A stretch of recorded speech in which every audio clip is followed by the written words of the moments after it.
دا ورو سوال کړی دی په دې ورځو کې دا موسم بدلیږي او اکثر خلک بیمارانی او نزله زکام سینې خرابوي نو د عام خلک یو بل ته دا وی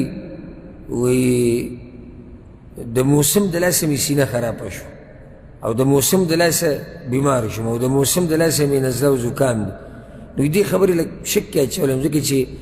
بیماري راوستونکی ذات خو الله دی موسم څه کولی شي نو دا جمله صحیح ده چې د موسم د لاسه بیمار شوی الجواب ګوره دا خبره یاده کوي چې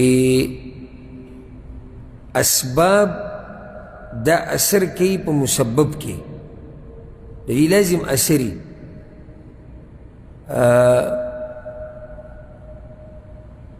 هر څه الله پیدا کړي په خپل قدرت سره او د الله په دې کائنات کې او په مخلوق کې نه کېږي مګر هغه څه چې الله یې غواړي خو الله اسباب پیدا کړي دي د بعضو څیزونو دپاره د بعضو څه دپاره الله اسباب پیدا کړي دي او دا د الله د حکمت سره ښایي چې الله اسباب پیدا کړي دي دا یو اوږده مسله ده د عقیدې په باب کې خو زه درته خلاصه بیانوم اسباب په مسبب کې اثر کوي د الله په اذن سره مسبب یعنی اسبابو د لاسه چې کوم کار کوي دې کې اثر کوي د الله په اذن سره او دا د توحید او د صحیح عقیدې خلاف خبره نه ده که اوس څوک دا ووایي چې د موسم د بدلېدو له لاسه زما سینه خرابه شوې ده نو دی دا وایي چې د سینو د سینې د خرابېدو سبب هغه دا دی چې موسم بدل شو نو دې سبب اثر وکړو په مسبب کې دلته دا خبره یاده کوي دا عقیده ورسره د ده نه وي چې دې سبب په خپله دا اثر وکړو که نه دا عقیده ورسره وي دا عقیده نه وي که دا عقیده دې نه وي او دا عقیده دي چې دا سبب او مسبب او دا هر څه د الله په لاس کې وي او چې الله وغواړي اسباب اثر کوي او چې الله ونه غواړي نو اسباب اثر نه کوي او یو سړی دا خبره کوي چې زه بیمار شوی یم د دې د لاسه د موسم د لاسه د دې خبرې د لاسه د دې د لاسه دې کې هېڅ حرج نشته دغه ناروا دي بلکې شرک دی چې څوک دا عقیده ساتي چې دا اسباب په خپله اثر کوي بغیر د الله د اجازت نه نو دا خو بیا کفر او شرک ته خبره رسي والعیاذ بالله دا خو بیا د الله سره شریک کړو دا اسباب نو ځکه د اسبابو په دې موضوع کې خلک په درې قسمه دي یو هغه دي چې هغوی خو بلکل انکار کړی او دا ګمراه دي وی اسباب بلکل اثر نه کوي او دوی دا هغه څه نه انکار کړی دی چې هغه لیدی کېږي اورېدی کېږي قرآن او حدیث کې بیان شوي دی او دوی ته انکار کوي بلکې د الله د حکمت نه انکار کړی دی د حکمت تقاضه دا ده چې اسباب او مسبب وتړلی شي دا کار ولې کېږي د دې د لاسه سبب یې دا دی دا کار ولې کېږي سبب یې دا دی دا د الله د حکمت سره لایق خبره ده دویم قسم خلک هغه دي چې هغوی پکې غلو کړې ده او د شرک درجې ته رسېدلي دي هغه خلک دي چې د هغوی د عقیده ده چې یعنی د هر څه چې کېږي د څه د لاسه د اسبابو د لاسه او الله ته یېري دو خو شرک کې واقع دي ځکه چې د الله سره اسباب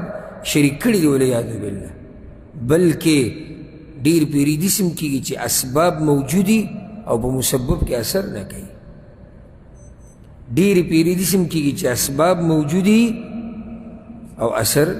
نه کوي ښکلی مثال پیدا واله ابراهیم علیه السلام اور ته اچولی شوی و که نه اور څه کوي سیزل کوي دا سبب د سیزلو دی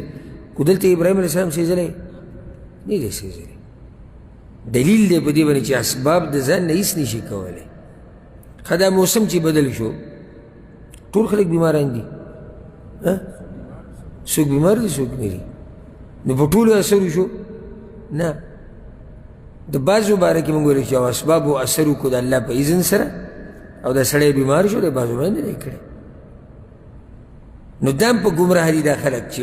ټول توجه اسبابو له ورکوي او الله ته یې یېر دي دا خو په شرک کې واقع دا خو د هغه اولنۍ ډلې نه هم ګمراه دي درېیمه ډله چې په حقه باندې دا هغوی په منځ کې دي هغوی اسباب مني او دا هم مني چې اسباب اثر لري خو دا ورسره وایي چې اسباب چې اثر کوي او اثر پکې پیدا کېږي دا هم د الله په اذن سره لازم نه ده چې هر سبب دی با اثر وي لازم ده نه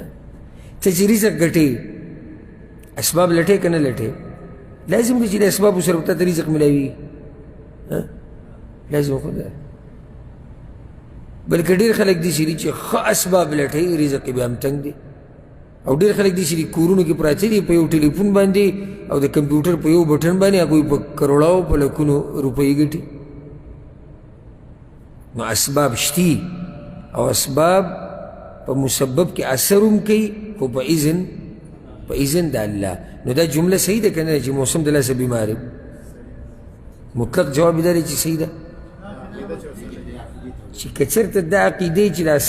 دا سبب په خپله اثر کوي بیا خو دا جمله ناروا ده او بیا خو شرکیه ده